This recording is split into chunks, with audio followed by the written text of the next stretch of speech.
Jésus, c'est le sauveur. Amen. Sa vie était... Oh, Jésus est venu pour apporter la paix à ceux qui ont des inquiétudes. Jésus est venu pour apporter le salut à ceux qui sont troublés. Jésus est venu pour guérir les malades. Quand il a entendu parler de ça, il dit que ouais Jésus, oh, tu dois savoir une chose. Peu importe les difficultés que tu vis, il y a toujours un moment où tu vas sortir. Amen. Il y a toujours un moment. Même si maintenant là, tu as des difficultés dans la vie de Christ, il y a toujours l'espoir parce que Dieu donne toujours une porte de sortie. Amen. Tu peux vivre pendant longtemps dans la misère, pendant longtemps dans la maladie, mais tant que tu es avec Jésus, il y aura un temps pour ton salut.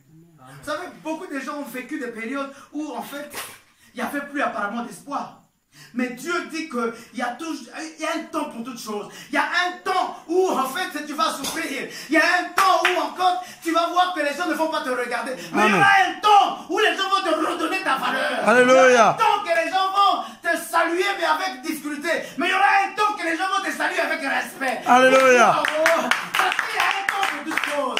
Lorsqu'on te voit encore, on dit non, on peut le négliger. Mais Dieu est en train de préparer quelque chose sans que tu le saches. Les gens négligeaient Bartimée. Mais Bartimée savait que un jour, je vais sortir. Amen. Et lorsque il a entendu parler de Jésus, Jésus était accompagné d'un groupe de personnes. D'abord ses disciples, ensuite tous ceux qui avaient des yeux, qui pouvaient marcher avec lui. Tous ceux qui avaient des yeux.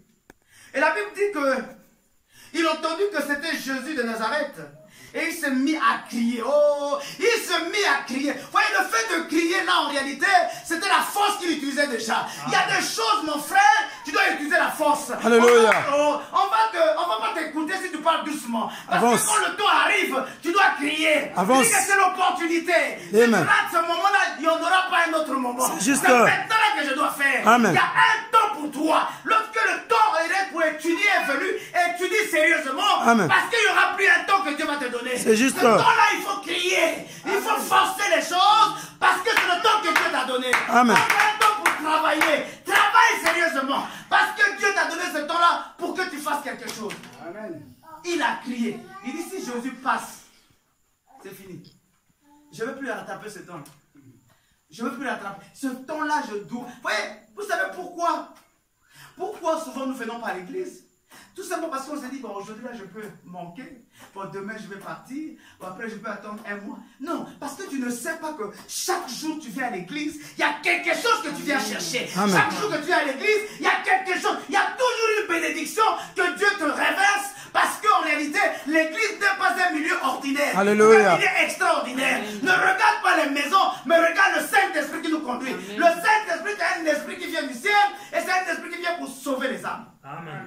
Et donc, lui, il a vu Jésus, il a entendu parler de Jésus.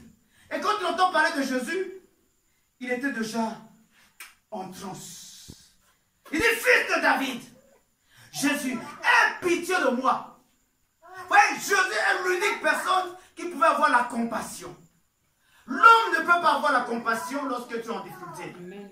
L'homme ne voit jamais la compassion lorsque tu es troublé. Bien au contraire, lorsqu'on veut te donner quelque chose, il dit pourquoi lui, pourquoi pas moi? Oh, parce que l'homme n'a pas la compassion. Il ne peut pas imaginer quelle est la douleur que tu vis dans ta maison. Lui, il va regarder tout simplement que non, moi il fallait que, même si j'ai deux à la maison, deux pains, qu'on m'ajoute encore un autre pain et que l'autre meurt de faim. Oh, voilà pourquoi mieux vaut que tu viennes vers Dieu que vers les hommes. Il dit, aie pitié de moi. Maintenant, regarde ce qui va se passer. Vous te dites que non, il faut de la violence. Plusieurs le reprenaient pour le faire taire. Oh, plusieurs voulaient le faire taire. Plusieurs. Il y a des gens qui ne vont pas t'aimer. Alléluia. Tout le monde va t'aimer. Oh, c'est impossible que tout le monde t'aime. Il y a des gens que tu vois, ils font semblant de t'aimer, mais ils ne t'aiment pas. Lorsque tu parles de bien de toi, il commence à montrer son vrai visage. C'est lorsqu'on parle mal de toi, il est content. C'est comme ça que le monde fonctionne. Lorsqu'on parle mal de toi, il est content. Lorsqu'on parle bien de toi, il n'est pas content. Amen. Pourquoi? Parce que l'homme n'a pas pitié de l'autre. Plusieurs le reprenaient. On dit, ah, non, reste là. Toi, tu es aveugle. Tu vas aller où? Ta place est là. Il y a des gens qui vont te dire, non, ta place est là. Tu es habitué là-bas. L'habitude est un ennemi du progrès. Amen. Parce que tu es habitué à quelque chose, tu ne peux pas progresser. Alléluia. Tu peux forter contre les habitudes. Il dit, je ne suis pas habitué à cela. Même si j'ai fait ça pendant des changer. Ma vie est appelée à changer. J'ai vécu un temps ici, et un autre temps, je dois changer de place. Amen. Vous savez, le plus grand ennemi de l'homme, c'est la satisfaction. Quand tu es satisfait de l'endroit où tu es, tu dis maintenant là, bon, vous voyez, nous avons déjà des places, on peut s'asseoir tranquillement. Qu'est-ce qu'on va encore chercher? C'est l'ennemi de l'homme. Tu ne dois jamais être satisfait de quelque chose. Tu dois toujours révolutionner tes pensées pour dire que moi, Dieu m'a programmé pour aller de l'avant. Lorsque tu te situes quelque part, tu dis non, ce n'est pas la fin, ce n'est que le commencement. Alléluia. Même si aujourd'hui, en réalité, il y a une petite satisfaction, mais ça ne doit pas être pour moi déjà une satisfaction totale, parce que Dieu a programmé beaucoup de choses pour moi. Bartimée ne pouvait pas être satisfait. Il était assis, mais il dit non, je ne peux pas. Je dois avancer, je dois changer, parce que Dieu m'a appelé à recouvrir mes yeux. Et tu vois, lorsque les gens l'ont reprimé, les gens ont dit, toi, Bartimée, reste là, tu veux aller où? La Bible dit quoi? Mais il criait beaucoup plus fort. Il cria beaucoup plus fort, beaucoup plus fort. Lorsque les gens m'ont dit ne va pas à l'église, tu vas maintenant courir à l'église. Alléluia. Tu ne fais pas ta place, tu ne vas pas courir maintenant. Pour le tout de partir. Parce qu'il sait qu'il y a quelque chose de bien là-bas. Là où avance, il y a quelque chose de bien, les gens vont pas dire de partir. Ils ne vont pas t'encourager. Voilà pourquoi quand vous découvrez véritablement le secret de Dieu, personne ne peut t'arrêter. Je dis, personne ne peut t'arrêter. Même si on t'enlève une partie de ta main, tu dis, même si avec une seule main, je vais arriver au ciel, parce que je trouve que c'est le trésor au-dessus de tout trésor. Alléluia. C'est le trésor au-dessus de tout trésor. Il n'y a pas un trésor plus que le trésor de la Bible. C'est juste. Il n'y en a pas. Il n'y en a pas. Bartimée, il cria plus fort. Pourquoi? Parce qu'il y avait des obstacles. Les gens étaient des obstacles. Les gens l'empêchaient. Il dit, tais-toi, toi, on veut même fermer sa bouche. Il dit, non, il va utiliser la force. Il dit, laissez-moi crier. Laissez-moi crier.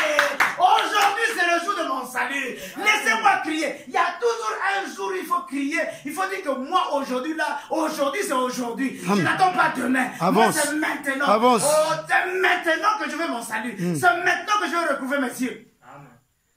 N'attends pas toujours demain. Demain ne t'appartient pas. Beaucoup de gens veulent attendre demain. Tu dis non, moi je vais attendre l'année prochaine. Et l'année prochaine, tu connais ce que c'est? Non, je vais attendre. Non, je vais attendre d'abord la journée de demain là pour que je bouge. Non. Il se pourrait que le diable t'a préparé un coup la nuit d'aujourd'hui. Oh, tu dois venir à l'église pour combattre le diable parce qu'il a préparé. Oh, la Bible dit que lui, il vient comme un voleur. Ça veut dire qu'il ne prévoit jamais que non, je viendrai tel jour, telle heure. Non, c'est toi qui dois avoir la sagesse d'être prévoyant. La Bible dit que c'est lui qui est prudent comme le serpent. Pourquoi? Parce que le prévoyant n'a jamais regretté. Celui qui est prudent, c'est celui qui emmagasine l'énergie divine. L'énergie et la puissance divine. À partir de là, à n'importe quel moment il te visite, il ne peut pas t'avoir. Mais lorsque tu es à la maison, tu dis non, c'est pas encore le temps. Moi j'ai encore le temps. Mais tu ne sais pas ce qu'il a calculé dans ta vie. Amen. Je ne sais pas. N'aie pas cette ignorance de dire que non, ma vie, c'est demain. Non, demain ne t'appartient pas. C'est aujourd'hui qu'il faut se lever. Vous savez, et c'est ce que j'ai toujours eu dans mes pensées. Dans mes pensées, j'ai toujours dit que si j'attends l'année prochaine, j'attends le mois prochain. Si je ne commence pas encore, il y a un problème. Tout ce que nous faisons maintenant, vous allez voir ma manière de vous diriger. Tout ce que nous faisons là, nous le faisons par la force. Je dis bien, nous le faisons par la force. Ça veut dire qu'en fait, il y a des gens pour faire, même ne fût-ce que construire, faire quelque chose comme ça, ils doivent faire 3 ans, 4 ans pour le faire parce qu'ils prennent beaucoup de temps pour réfléchir. Je dis non, on n'a plus le temps de réfléchir, on doit bouger. Amen. Oh, le temps n'est pas à réfléchir, le temps c'est qu'il faut bouger, il faut faire quelque chose et Dieu va t'accompagner. Dieu n'aime pas ceux qui attendent, Dieu n'aime pas ceux qui ne crient pas, Dieu veut que ceux qui crient, et quand tu cries, lui il vient au secours. Il va te montrer qu'il est Dieu et il peut te secourir. Amen. Quand tu es sur place, il n'y aura pas de mouvement. Avance et Dieu va t'accompagner. Alléluia. Bouge et Dieu va faire. Amen. Oh non, je n'ai pas l'argent. Mon mari ne veut pas. Mes parents, ils ne vont pas vouloir. Les parents, ce n'est pas toi. Amen. Toi, c'est toi. Amen. Ils t'ont engendré, mais le jour de ta mort, ce n'est pas le parent qui va t'accompagner.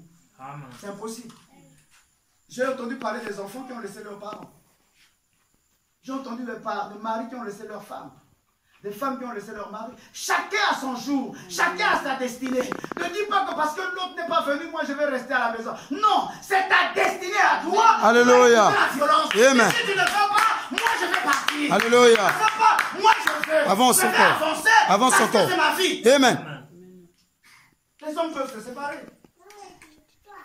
Moi j'ai vu les gens, même père, même mère, à la fin de leur vie, chacun est mort, l'autre n'est même pas venu à sa veille. Pourtant, ils ont grandi ensemble, ils jouaient ensemble dès l'enfance. C'est pour te dire que dans les gens...